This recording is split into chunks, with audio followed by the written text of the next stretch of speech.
Now if you track with the channel, of course you know we're on the lookout for video games to play with families, and this year we've been looking in particular at the Xbox One. There's a whole host of games to play with your family, whether it's Minecraft, Forza Horizon 3, FIFA or Skylanders. These are games offering more than entertainment to your family, but also education and imagination. Now I've been putting these games to the test with my family so that you can see how we get on.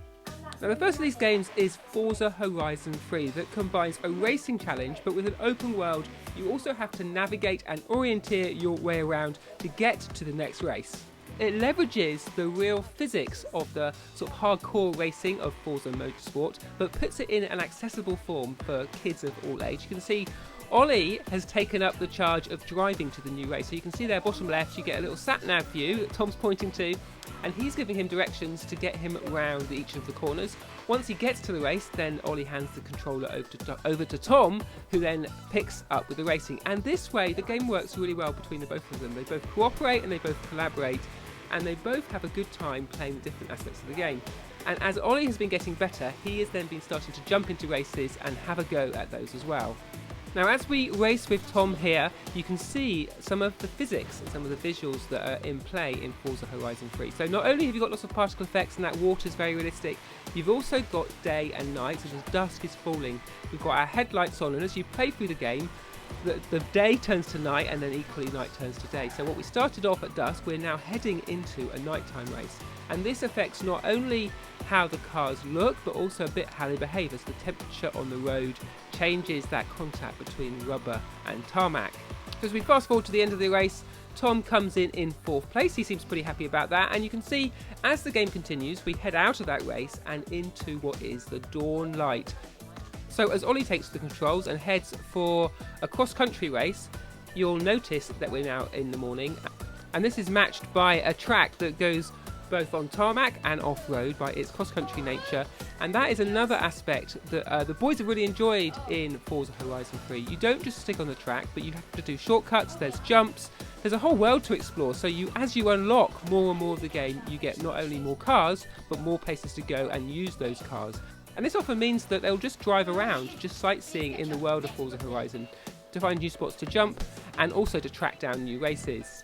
This means that Forza Horizon 3, unlike some other driving games, is suitable for a wide range of ages. And as Ollie closes out the last bits of this track, there you go, we're going to head on to another game, but it's an old classic title that we like to play together as a family. Now we had Lego Star Wars The Complete Saga back on the Xbox 360, and popping the disc into the Xbox One with its backwards compatibility feature enables us to play the game for free, which we've really appreciated, and also it's got us back into playing this classic game which previously had been sat on our shelf, so you can see the whole family get involved in these Lego games. And I like the combination between puzzle solving and action. So there is a bit of action, there's obviously a video game entertainment going on here, but there's a lot of thinking and collaboration that has to go on in the room. And you can see as Ollie heads off to help Mum with the controls, he does a great little job of really introducing her to each and every of these features. He's got it all around that. On the left, okay. Oh yeah, he's moving. Instructing her how to move these crates around using her force powers, and it means that the family as a whole can enjoy the game together. There's 2 players at once and we take turns switching back and forth, but even the people who aren't playing like to get involved. Now this has had a nice couple of side effects in our family. It sent us back to enjoy again those original films from the Star Wars series, but also the boys have been spotting different creations, different ships, different characters in the game, and then running off upstairs after we finish playing to recreate those with their physical Lego. And I like that touch of education here, not only the puzzle solving in the game, but physically recreating something that you're seeing on the screen. But really the main attraction to the family is having to work together, there you go, as Mum falls off the jump again, to help each other progress through the level. So I think Tom comes in here to give her a hand, get her over that jump, and head towards the end of the level, which I think we're almost there. There you go, another level completed by the family, and we're going to head off to have a look at another game. So this is, of course, Minecraft. Now, if you've got kids who play this, you may recognise that concentrating stare as my 2 boys craft what they call a 5-minute build. So we put 5 minutes on the clock, and they then have that time to create the most impressive, the most creative creation in Minecraft. Just to see them on these controllers, they're so quick. And I think it extends beyond entertainment. When they're building and creating, they're not only using their imagination, but they're also learning about the different materials. There's the whole redstone side of the game that creates connections between blocks and creates functionality.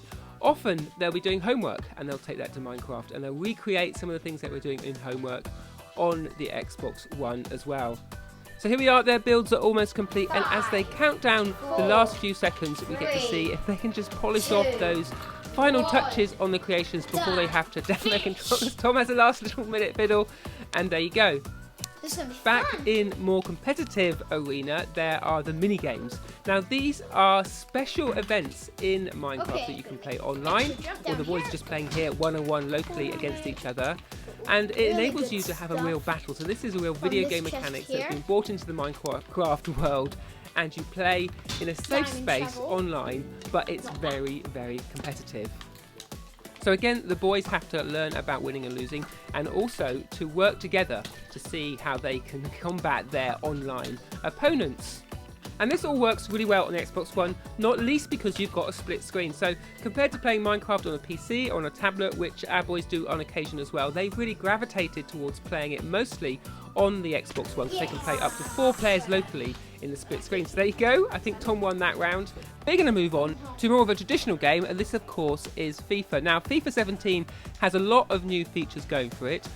Along with the main gameplay we're seeing here, there's a new story mode where you control a particular character and you take him through his footballing career. Now this is much more like a role-play game integrated with that FIFA engine, and the boys have been enjoying that. But what they still like the best is this player versus player showdown with their favourite teams from football Premiership, Championship, and actually our local side here too gets a look in. And Tom is taking this, missed his free kick, but buried the rebound. So there you go. I like the competitiveness. The boys do have to put up with winning and losing and get used to the fact that they're not always going to win a game. Even Tom, who's a little bit older and perhaps has played FIFA more, has to suffer a goal, and there you go. Ollie scores against him. Not a very common sight for us on FIFA, but I like how the way that Tom has to learn to take the winning with the losing. We're going to head on to another game that we've played a lot, and another game that really sparks imagination and creativity. This year's Skylanders Imaginators, the onus is on the children playing the game rather than the people creating it to make up all sorts of fantastical characters. Now there are characters that come in the box already made. These are the senseis, and they train you up and give you these Imaginite crystals that you collect in the game, but the parts here that they're getting so excited about are all because these are the parts you use to build your own Skylanders with. New chest. Yes, Set do bar it. found. Okay, and now for the head. Set Yes, I got the whole complete. set. Do it. Yeah, I'm gonna get that. He looks really cool. And feathers. So this is the central part of Skylanders Imaginators. You can go into head, eyes, bodies, weapons, arms, legs, and create an absolutely customised version of a Skylander that is your very own. You can then pick up different colour schemes, different voices, and then take them into the Skylanders Imaginators adventure. They work hand in hand with the Sensei Skylanders, so the Senseis train them up, give them new powers, and then you unlock more and more abilities and more parts as you progress through the adventure, and can make your Skylanders more interesting and more powerful. There's also a nice aspect of this game. You can order a 3D printed version of your child's creation, and you can also order t-shirts with them on it as well.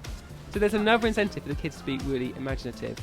So as you can see, this year's Skylanders Imaginators on Xbox One has that extra layer of creativity, and the kids getting a lot out of it. So there you go, a whole host of games on the Xbox One, and our next video will be looking at what you need to do for your family to set up your Xbox One before giving it as a present.